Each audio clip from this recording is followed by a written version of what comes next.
Почитувани гледачи, добро утро во Слободен печат. Утринава наша гостинка, професорката Ана Чупевска. Ќе разговараме во контекст на, нели како гостинка на Слободен печат, но разговорот ќе биде во соработката што постои меѓу Слободен печат и Цивил медија Рацин МК. На крајот на криштата битно е гледачите да слушнат за што ќе разговараме. Она што е наметната тема пред изборите, но мене се повеќе ме интересира што ќе биде по изборите, се уставните промени како битен сегмент кој што не затекна, кој што не можеме некако да го завршиме, а е пречка на нашиот пат, децениска заложба да станеме членка на Европската унија. Што мислите вие, ќе се случат ли уставните промени сега, подоцна или никогаш? Па, оправдана ви е прво загриженоста, со тоа целосно се сложувам, затоа што ние веќе ги почнавме преговорите со првата меѓувладина конференција и сега кога дојде редот за втората меѓувладина конференција, каде што треба да продолжат преговорите, ние сме си дале автогол како држава, меѓутоа мора да биде јасно тука. Обврската е превземена од собранието, значи преговарачката рамка е прифатена, уставните измени се подготвени и се ставени во процедура, меѓутоа опозицијата е таја која што го закочи процесот на преговарање со Европската унија. Во меѓувреме, пред некој ден заврши скринингот многу успешно, значи со сите најпозитивни квалификации за земја во смисла на усогласаност на со АКИТО и со другите битни институционални капацитети наши. И сега, значи, ние сме во една ситуација која што е вистина загрижувачка, особено што видовме дека и слушнавме дека некои земји ќе си одат напред, а ние може да останеме тука за секогаш. Значи, постои опцијата и да останеме тука за секогаш, а тоа е лоша опција во смисла на целосна изолираност. Од таа изолираност може да произлезе имплозија, од имплозијата може да излезат други проблеми кои што не сакам ни да ги размислувам како сценарио. Но она што останува како факт е дека останува обврската да се доврши процесот, имајќи го предвид тоа дека превземавме обврска да ја спроведеме преговарачката рамка, односно ги спроведеме уставните измени, што значи која и да е влада следна, ќе мора да го заврши тоа.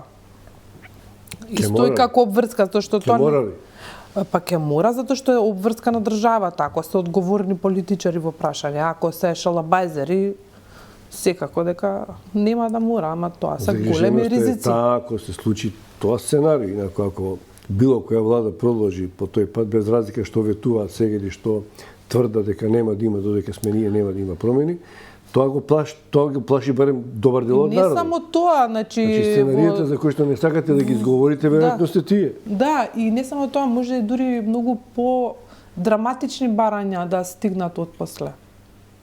Во смисла, посебно во однос на, македонското население. Така што не знам јас со кој памет, условно кажано, го прават од опозицијата и со кој јас цели. Јас сега прашам истото прашање. Зошто мислите дека е така? Дека станува збор за суета, дека реално имаат забелешки на преговарачката рамка, или како што некои ваши колеги и политичари велат, постојат оправдани стравови, па мене ми е малку нелогично, оправдани или неоправдани стравови, тоа нема реална подлога, освен страв. Стравот е да излеземе на улицата и може ќе ни падне камен на глава или ќе не згази некој трактор. Секојдневно стравови постојат. И ќе постојат и во политиката. Да, значи стравовите се фактички инженирани од страна на тие центри. Тие стравови имаат пропагандна функција, значи да се тенденциозно да се индуцира страв спрема населението. Од губење на националната свест. Не е точно дека не знаат. Таму има многу сериозни луѓе околу, во рамките на опозицијата, во смисла на, професионалци што се, кои што за жал професионализмот очигледно го ставиле на ги затвориле во некој куфер, во некој подрум и фактички ја злоупотребуваат својата позиција и буквално лажат дека, како што лажат, дека е бугарски диктат прашање, значи никаков бугарски диктат не е во прашање тука, никакви други барања нема да има, затоа што во суштина преговарачката рамка е многу јасна и прецизна. Тоа е, значи, рамка во кој што се наведени условите за асоцирање за понатамошна интеграција на земјата. Значи, штом се тие напишани, штом се тие прифатени, тоа е тоа. Нас дојдоа тука сите високи функционери, дури на македонски ни се обратија, и од САД, и од ЕУ. Сите буквално велат дека тоа е преговарачката рамка, нема да има друга. И сега, зошто лажат? Мислам, очигледни се причините зашто лажат, затоа што акумулираат на најпримитивен можен начин гласови за предстојните избори. Добро, нека и така, ако потоа следи тоа што следи, ако следат уставните промени, тоа ќе им простиме на лагите и на се што се случува, бидејќи има некој повисок интерес. Ама чекајте малку, како ќе им простиме? Видете. Само да тргнеме напред, сакам да кажам, тоа што тие го лажат своето гласачко тело. Гледайте, значи предстојат избори во Европската унија 2024.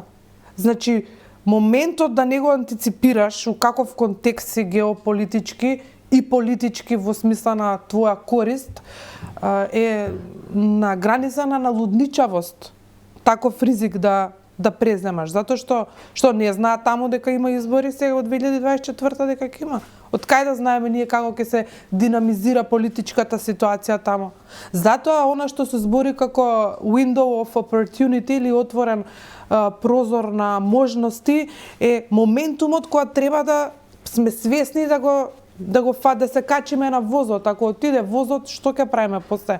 Уште 20 години ќе седиме изолирани. Во таа изолација што сами со себе ќе бидеме, што ќе правиме? Професорке, политичката слика е сега таква каква што е, но во овој момент имаме една, по мене малку чудна, не е чудна, не знам како да ја наречам, ситуација каде што политичките партии на албанците како да стануваат свесни за поголемиот интерес, дури за колективните права на албанците кои што ноторно ги пласираат со децении, како да ги замрзнуваат, ставајќи го европската перспектива пред се или над се, додека кај македонските политички партии никако да дојде до доближување на ставовите. Постои ли внатрешна или некоја надворешна политичка сила што може да ги спои, да се создаде во овој момент барем по германскиот модел некаква влада по било кој широка коалиција каде што и ВМРО и СДС ќе влезат за да изнесат државата на европскиот пат? Или мислите дека толку се закопани во рововите? Не знам што да ви кажам, значи јас тоа вистина не можам да го предвидам, затоа што нивото на поларизација во македонскиот блок особено е драматично и деструктивно во смисла на инвалидизирање на овие коалицијски капацитети, меѓутоа никогаш не се знае што ќе донесат на крајот на денот изборите. Јас повеќе се плашам од тоа да не може влада да се формира, па да влеземе во некој бугарско сценарио, тогаш стварно освен изолација ќе имаме и многу други посериозни и дури безбедносни проблеми може да ни се случат, што е посакувана опција за некои трети страни, или како ги викаме овие денови, а најнепосакувана и најнеповолна за целото население.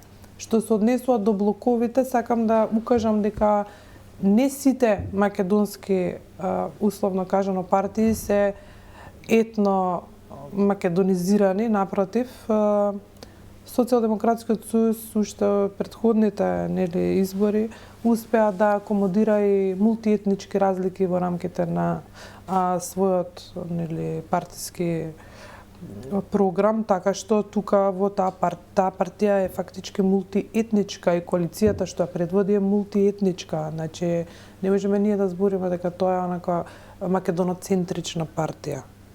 И тоа е една битна разлика која што мора да се земе во предвид кога се анализира. Во крајна линија, она што е интерес на македонците, без разлика на која партија припаѓаат, е да се сочуваат и они самите како идентитет и култура внатре во рамките на својата држава. Да не проектираат према надвор закани. Значи, тоа што е проблем со поларизацијата, мора да му се обрне посебно внимание и да се работи посериозно на тоа. Уште едно меѓу прашање имам. Зошто се создава слика дека се што доаѓа како изјава од страна на Бугарија, без разлика дали станува збор на некоја опозицијска или пак изјава на член на владата, повеќе се создава верба дека тоа е така, одошто изјавите на нашите политичари. Како безцелно да ги убедуваме граѓаните или опозицијската ВМРО ДПМН дека протоколите не се дел од преговарачката рамка и дека нема страф од губење на идентитетот и дека историјата нема да биде дел од тоа. Зошто веруваме дека тоа што бугарите ќе го кажат е поточно од она што нашите не веруваат? Мислам дека е малку ирационално, но ете тоа во праксата се случува. Сега мора да бидеме јасни тука, појасни да видиме кој тоа верува на тие лаги и зошто тие лаги се пласираат во јавноста. Значи тука исто така вие убаво викате зошто да му се верува повеќе на, ама кој му верува? Јас сигурно не му верувам на бугарското МНР. Верувам на своите очи. Значи, кога сум ја прочитала преговарачката рамка, сум ја анализирала, други ми кажале што се референтни луѓе, на вие и верувам исто и вие и луѓето кои што се занимаваат. Значи, точно мора да се знае кој се потпира на тие изјави. Тоа е опозицијата. Но има и некои невладини организации кои што исто така создаваат впечаток во јавноста, не се занемарливи, експерти или невладини организации или издруженија кои што уште тогаш беа против преговарачката рамка и продолжуваат со тие ставови дека во последната инстанца ние ќе бидеме спречени од Бугарија. Значи, кои што не се наивни луѓе, мислам, луѓе кои што ја разбираат. Па имено, значи нивната ненаивност може да сугерира некои други амбиции. Може да имаат некои други амбиции. Во крајна линија невладините организации апсолутно немаат одговорност од типот на опозицијата што има. Значи има разлика, ставот на опозицијата има друга тежина, а на невладините може да се зборат што си мислат дека ќе се зборат, зависат од некој финансиски или од финансискиот пазар врзан за невладините организации. Значи тоа се како приватни ентитети повеќе би се рекло. Друго е опозицијата која што ви е уставна категорија каде што седат во парламентот и што се одговорни во врска со донесувањето на државните одлуки. Значи не компарибилни се нивните функции во рамките на политичкиот и општествениот живот. Може и ја приватно да си речеме и мене не ми се свиѓа преговарачката рамка. Меѓутоа, како обврска, како зададена задача, како од аспект на меѓународно договорни релации, не може да се занемарат некои работи да се правиме на удрени дека не се тука. Значи, преговарачката рамка е кристално јасна. Делот кој што се однесува на откочувањето е исклучиво врзан за уставните измени.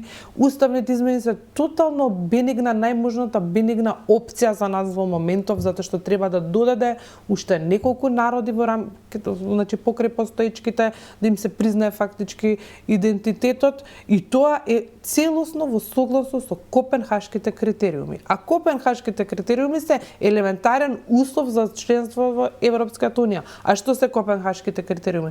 Па тоа се човековите права и слободи. Во човековите права и слободи се вклучува и заштита на малцинските права или правата на припадниците на заедниците. И сега вие заради некакви си причини или заради верба можеби повеќе како што викате вие во изјавите на бугарското МНР, кој што треба час поскоро што вика нели дотичниот да му се упати зошто повеќе му верува на бугарското МНР од што на преговарачката рамка и на Европската унија, значи мора тие прашања да бидат јасно поставени. Затоа велам, тоа што се вика дека е бугарски диктат е ноторна лаж, ноторна лага. Тоа не е вистина. Какви беа претходно барањата пред преговарачката рамка? Па тоа беа лудничави барања на бугарската политика тогашна. Ништо од тоа нема сега во преговарачката рамка. Ништо, апсолутно ништо. Во крајна линија, можда и на некои струи такви по-регресивни струи во Бугарија, можда и на нив не им одговара да бидат признаени бугарите во нашиот устав. Зошто е тоа така? Деликатностите не се толку неочигледни. Очигледни се. Работата е одговорност кој ќе превземе за ова што ќе се случи. Скринингот заврши. Како ќе се одвива сега динамиката на отварањето на поглавијата, бидејќи се таа фаза некако доаѓа? Па мора мора да ги смениме уставните, да ги усвоиме уставните измени за да може да се продолжиме да се работиме, зашто преговарачката рамка е тоа поглавје по поглавје се отвара и ние потоа преговараме. За да преговараме, Значи, буквално преговараме со Унијата, се создаваат тимови за секое поглавје, посебно, што може, што е остварливо, што не е остварливо, значи има цели, приоритети, патоказите се тука, до каква цел треба да стигнеме поднос на секоја точка, меѓутоа и нашите капацитети, какви се па да ги усогласуваме, динамика, време, и тоа е тоа, а тенденцијата е и во моментов од страна на Европската Унија и во естаблишментот тука, тенденцијата е да се дадат сите напори да се заврши тоа квалитетно до 2030 година. Што е реално остварливо. Меѓутоа со овој, консенсус. Како ќе се остварат реформи ако нема консенсус? Значи, тоа се некогаш може да бидат травматски и реформските процеси, па на некои интересни групи да не им одговара. Па да почнат да прават притисоци, затоа мора да има консенсус. Не само за устав, за се што треба, значи реформски закони исто бараат консенсус. Како ќе ги направите тие реформски радикални резови тука ако немате поддршка од сите чинители? Значи мора да се најде начин да седнат сите да се заврши таа работа. Може би достатна причина за да не сакаат промена на уставот да биде борбата против корупцијата и криминалот. Како оправдание дека ети други држави не сакаат во Европската Унија затоа што имало многу криминал и корупција.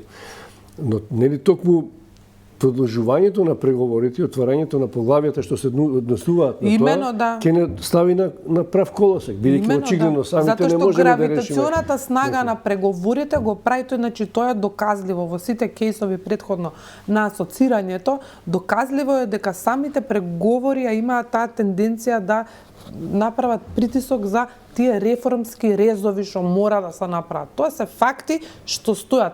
Меѓутоа тоа не може во никој случај да биде оправдување за ова што ти е обврска. Сега чекај како ќе ги бираме обврските? Оваа обврска може, оваа не може. Нема, двете обврски стојат, значи мора да се иде напред. Нема компромис со некои работи.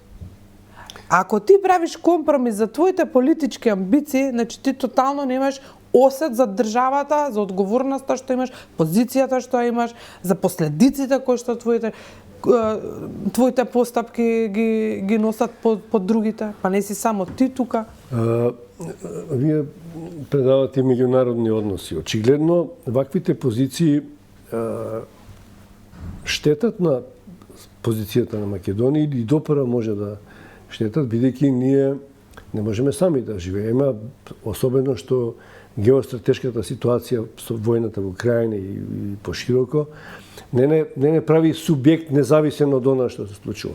Така што и одлуките што ги носиме мора да бидат на некој начин во корелација дотолку повеќе што сме членка на НАТО. Значи ние треба да имаме координирани безбедносно надворешни политики. И САД и Брисел го гледаат тоа и токму затоа е малку прашањево како не успева да направат убедување доволно да сватиме дека мораме да се движиме напред. Како не допира тоа до некој? Дали да не биде цело време прашувам зошто ВМРО нешто не прави, тоа повеќе прашање за нив.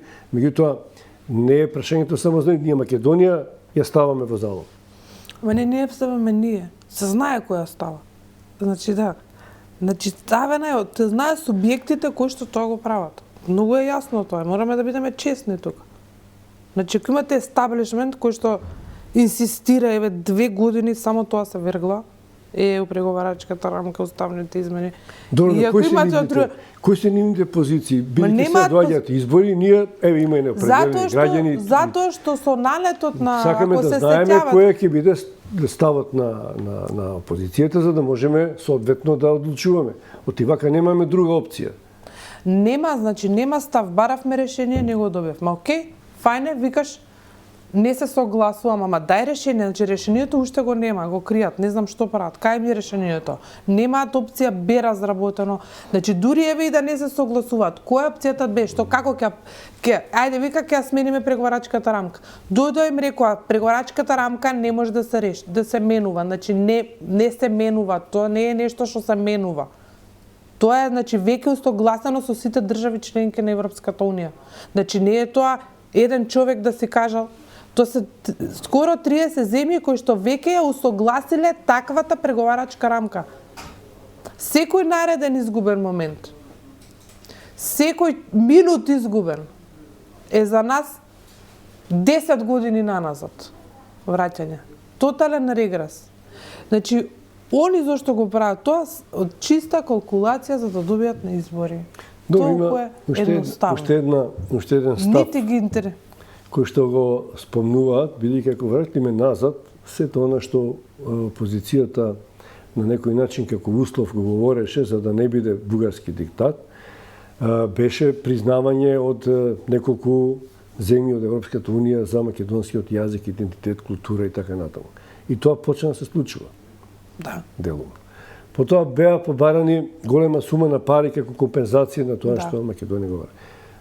Со одлуките последни од фон дер Лајен за тие 6 милиарди, значи скоро 1 милиарда може да биде дури повеќе, мислам дека се 2,5 милиарди, мислам дека се 2,5. Не знам, трето остана, последно беше дел од одлуките во Страсбург за македонското малцинство во Бугарија, барем 2-3 да ги прифати ова влада. Ако и тоа се случи, може ли тоа да се случи, да нема веќе аргументи опозицијата дека се е исполнето од тоа што опозицијата го бараше. Значи, гледайте, во опозицијата во моментов е претворена во политичко животно кое што нема скрупули и се бори за власт. И толку. Значи, нема логика, нема аргументација валидна. Која е валидната аргументација? Која една, кажете ми, валиден аргумент, кажете ми, за кој што викаат не? Викаат нема уставни измени, зашто тоа што е бугарски диктат. Не е точно, не е бугарски диктат тоа. Бугарскиот диктат беше спречен со преговарачката рамка. Тоа што го бараа претходно, нема ништо од тоа внатре во преговарачката рамка. Апсолутно ништо. Крајна линија.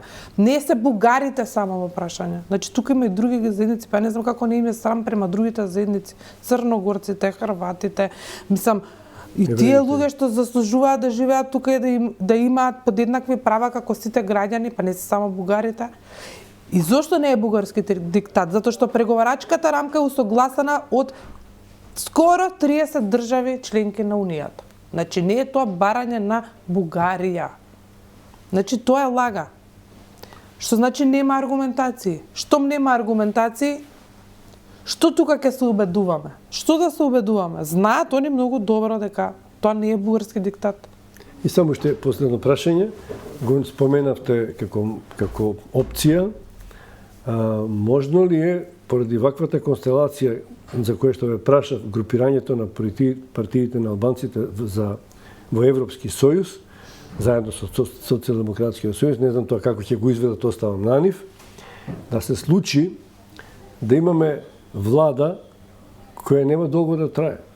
Значи, под претпоставка ВМРО ДПМН да има најголем број на пратеници, да коалицира со една партија од албанците, кај што приоритет им е европската перспектива и бргу да излезат од таа влада и потоа пак да имаме избори. Може ли се такви сценарии? Па може се, зашто аз велам, ја највише се плашам од бугарско сценарио. Значи, тоа се веќе толку немирни води, кои што можат да изнесат на површината многу подраматични барања спрема македонците од овие сега. Сега, ако тоа они не го антиципирале, е една работа. Ако го антиципирале и упорно јаваат на бранот на таква една антиципација, е сосема друга работа и подлежи на други мерки. Ана Чупарска, професорка, благодарам што бевте гостин во Слободен печат. Благодарам и на вас за убавиот разговор. Благодарам, продолжуваме со останатите содржини во Слободен печат.